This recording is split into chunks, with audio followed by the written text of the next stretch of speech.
മാതാപിതാക്കളുടെ പ്രശ്നങ്ങൾ കുട്ടികളെ സാരമായി ബാധിക്കുന്നതായി വനിതാ കമ്മീഷൻ അംഗം അഡ്വക്കേറ്റ് പി കുഞ്ഞായിഷ കാസർഗോഡ് ജില്ലയിൽ നടന്ന സിറ്റിംഗിൽ 8 പരാതികൾ തീർപ്പാക്കി.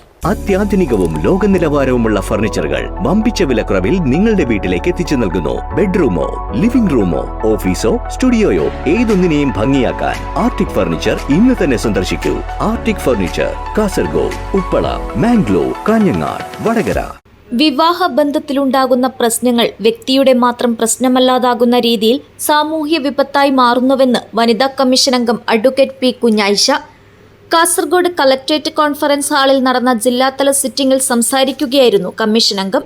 സിറ്റിംഗിൽ 36 പരാതികളിൽ 8 പരാതികൾ തീർപ്പാക്കി. 4 പരാതികൾ പോലീസ് റിപ്പോർട്ടിനായി മാറ്റിവെച്ചു. 24 എണ്ണം അടുത്ത സിറ്റിംഗിൽ പരിഗണിക്കും. അച്ഛനും അമ്മയും തമ്മിലുള്ള പ്രശ്നങ്ങൾ കുട്ടികളുടെ മാനസികാരോഗ്യത്തെ ഏറെ ബാധിക്കുന്നുണ്ടെന്നും കമ്മീഷൻ അംഗം പറഞ്ഞു. ഇത് വലിയ സാമൂഹ്യ വിപത്തായി മാറുന്നുണ്ടെന്നും കമ്മീഷൻ പറഞ്ഞു.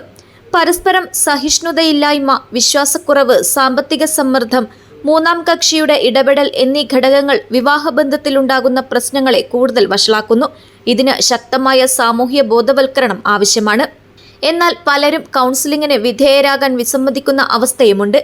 പ്രായമായവരെ പുറന്തള്ളുകയും അവർക്ക് ഭക്ഷണവും ചികിത്സയും മരുന്നും നിഷേധിക്കുന്നത് ഉൾപ്പെടെയുള്ള പ്രവണതകളും സമൂഹത്തിൽ വർദ്ധിച്ചുവരുന്നു.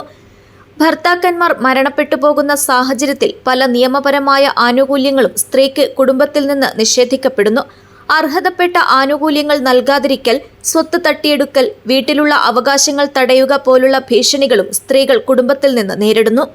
ഏകാന്തതയും അവഗണനയും നിസ്സഹായാവസ്ഥയും മൂലം രോഗമില്ലാത്ത സ്ത്രീകൾക്ക് പോലും അനാരോഗ്യമുണ്ടാകുന്നു. ഇത്തരം സ്ത്രീകൾക്ക് സമൂഹത്തിൽ കൂടുതൽ പരിഗണന ആവശ്യമാണ്. കമ്മീഷന്റെ സിറ്റിംഗിൽ തീർപ്പാക്കിയ പരാതികളിൽ അധികവും കുടുംബ പ്രശ്നങ്ങളും സ്വത്ത് തർക്കങ്ങളും അയൽവാസികളുമായി ബന്ധപ്പെട്ട പരാതികളുമായിരുന്നു. കമ്മീഷൻ ജീവനക്കാരായ അഫ്സൽ റാഫി, സതീഷ് കുമാർ എന്നിവരും സിറ്റിംഗിൽ പങ്കെടുത്തു. News bureau, Kasaragod.